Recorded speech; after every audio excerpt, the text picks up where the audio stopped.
আজি আমাৰ কোকৰাঝাৰ চিকনাঝাৰ টাইগাণ্ডু ক্লাবৰ সৌজন্যত 7 দিনীয়া এটা কৰ্মশালা ট্ৰেইনিং কেম্প পাতিছিল। ইয়াৰে আজি লাষ্ট ট্ৰেইনিং ইয়াৰে মোক মাতিছে। ইয়াৰ কাৰণে মই আমাৰ অৰ্গেনাইজেশ্যনক ধন্যবাদ দিছোঁ। আৰু যেহেতু ভৱিষ্যত ফিউচাৰ জেনেৰেশ্যনক লৈ ফিউচাৰ ভিজনটো লৈ যিসকলে অৰ্গেনাইজেশ্যনসকলে দায়িত্ব লৈছে মই সকলোকে ধন্যবাদ দিছোঁ। আশা কৰিছোঁ আহি থকা সময়ত আমাৰ ফিউচাৰ জেনেৰেশ্যনে টাইগাণ্ডু মাজেদি আমাৰ BTC অঞ্চল বা অসমৰ ভাৰতবৰ্ষৰ এটা সুনাম আনিব, এটা মানৱ সম্পদ হৈ সুনাম আনিব।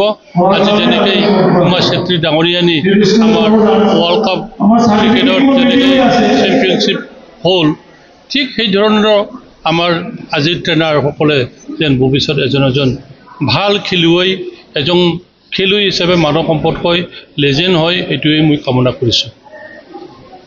মোৰ ছোৱালী ইয়াতে প্ৰেক্টিছ কৰি আছে। ফাৰ্ষ্ট ডান ব্লেক বেল্ট হয় আৰু ইয়াত প্ৰেক্টিছ কৰি পেলাই লাষ্ট ইয়াৰত নেশ্যনেল পাইছে gold medal. First dan black belt. এতিয়া এইটো স্পেচিয়েল কেম্প পাতিছে কোকৰাঝাৰ টাইকোৱাণ্ডো এছ'চিয়েশ্যনৰ ফালৰ পৰা। এইটো বহুত ভাল হৈছে।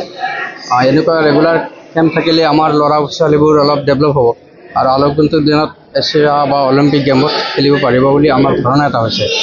বহুত পিছপৰা আছিল খেলৰ জগত, কিন্তু এনেকুৱা মাজে মাজে প্ৰেক্টিছ হৈ থাকিলে, কেম্প হৈ থাকিলে বাচ্চাবোৰৰ কাৰণে ডেভেলপমেণ্ট হ'ব।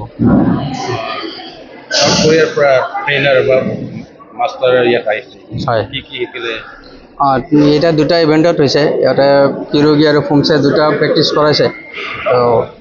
টাইকোৱাণ্ডো যি দুটা বেছিক আছে, এটা ফাইটিং আছে যিটো আমি কিৰোগী বুলি কওঁ, আৰু ফুমছে যিটো আৰ্টটো শ্ব' কৰিব লাগে, দুটাতে প্ৰেক্টিছ কৰিছে। थिंग इज कि